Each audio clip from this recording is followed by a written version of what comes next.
ভারতের কাছে 50 রানে হেরেছে বাংলাদেশ, তাতে সেমিফাইনালের স্বপ্ন ফিকে হয়ে গেছে। তবে আফগানিস্তানের অস্ট্রেলিয়া বধে আবার নতুন করে চাউর হয়েছে আলোচনা।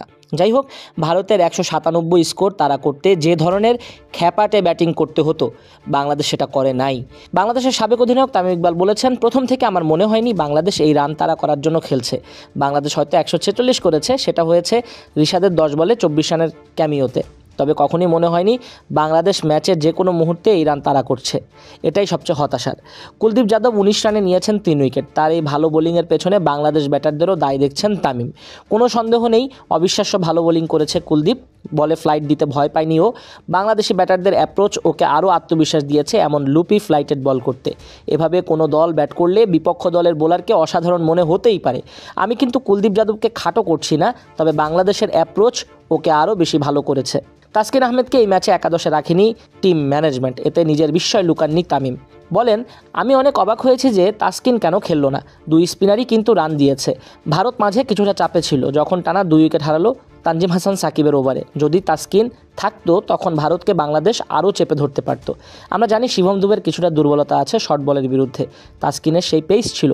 তবে আমি অনেক অবাক হয়েছি যে কেন তাসকিনকে তারা খেলালো না। শেখ মেহেদী ভালো, ইকোনমিক্যাল, তবে যখন আপনি ফ্রন্টলাইন স্পিনার হিসেবে খেলছেন তখন আপনাকে উইকেটও নিতে হবে।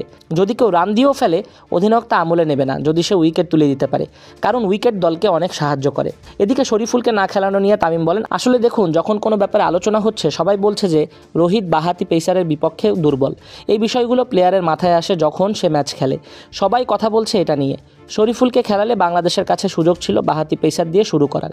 দেখতে পারত। ভারত হয়তো 196 করেছে, রোহিত যা রানই করুক না কেন, সে যে শুরুটা এনে দিয়েছে সেটা অনেক গুরুত্বপূর্ণ ছিল। সেখান থেকেই ভারত মোমেন্টাম পেয়েছে। আমি অনেক হতাশ ছিলাম যে তারা তাসকিনকে খেলালো না। পুরো টুর্নামেন্টে বাংলাদেশের বোলিং নিয়ে অনেক প্রশংসা হয়েছে। তানজিম হাসান সাকিব নতুন বলে দারুণ করেছেন। ফলে আপনাকে কেন পুরো সেটআপ চেঞ্জ করতে হবে যখন কেউ ভালো করছে তখনও? তানজিম সাকিবও আবার নতুন বল পেল না। একজন ব্যাটার অতিরিক্ত নেওয়ার বিষয়ে মুখ খুললেন তামিম। যখন ব্যাটাররা রান করছে তখন আপনার আত্মবিশ্বাস থাকবে। প্রতিপক্ষ 170 রান করলেও আমাদের ব্যাটাররা তা তাড়া করতে পারবে। যখন ব্যাটাররা সংগ্রাম করছে তখন আসলে আপনি কেন এই সিদ্ধান্ত নিতে যাবেন আর বোলিং করতে চাইবেন? অনেক অবাক করার মতো সিদ্ধান্ত ছিল। শুধু এটিই না, আরও অনেকগুলো। কেন তাসকিনকে নিল না, কিভাবে বোলিং শুরু করলো, এসবের দিকে আঙুল উঠবেই। এদিকে তামিমের জবাব তো পাওয়া গেল। সাকিবও ব্যাখ্যা দিয়েছেন নিজের মতো করে সংবাদ সম্মেলনে। রান প্রসবা পিচে বাড়তি ব্যাটার দলে নিলেও আগে কেন ব্যাট করেনি বাংলাদেশ, সেই সুবাদে কিনা রানের পাহাড় দাঁড় করিয়েছে ভারতীয় ব্যাটাররা। ম্যাচ শেষে সংবাদ সম্মেলনে উঠে এলো সেই প্রশ্নের উত্তর।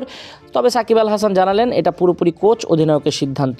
সাকিব বলছিলেন, আমার জন্য ব্যাখ্যা করা কঠিন, অধিনায়ক ও কোচ সিদ্ধান্ত নিয়েছে। এটা ব্যাখ্যা করা কঠিন। উইকেট আরও ধীর হবে ভেবেছিলাম। উইকেট শুরুতে শুকনো ছিল, স্পিনারদের সহায়তা পাওয়া যাবে ভেবে অধিনায়ক এই সিদ্ধান্ত নিয়েছিল। এটা ভালো ব্যাটিং উইকেট আমি বলবো। ক্যারিবিয়ানে স্পিনারদের জন্য মাঝখানে বল করা পাওয়ার প্লের চেয়ে একটু সহজ। নতুন বলে প্রত্যেক দল বড় রান করতে চায়। বল যত পুরনো হয় রান করা তত কঠিন হয়। সাকিব দলে সিনিয়র ক্রিকেটার এবং সাবেক অধিনায়কও। টসের এমন সিদ্ধান্তে তার কোনো ভূমিকা ছিল কিনা এমন প্রশ্নে তার উত্তর, বিষয়টা অভিজ্ঞতা, সিনিয়র এসবের বিষয় না। এখানে যখন দলের একজন নেতা থাকবে সিদ্ধান্ত তার। ভালো করলে অধিনায়কের কৃতিত্ব হতো, খারাপ করলে কোচ অধিনায়কের সিদ্ধান্ত নিয়ে প্রশ্ন তুলি। এটা খুবই স্বাভাবিক, যৌক্তিক, তবে এটাই খেলা। প্রথম 2 ওভারে 2 উইকেট নিয়ে নিলে মনে হতো খুব ভালো সিদ্ধান্ত হয়েছে, তখন মনে হয়েছে আগে ব্যাটিং করলে ভালো হতো।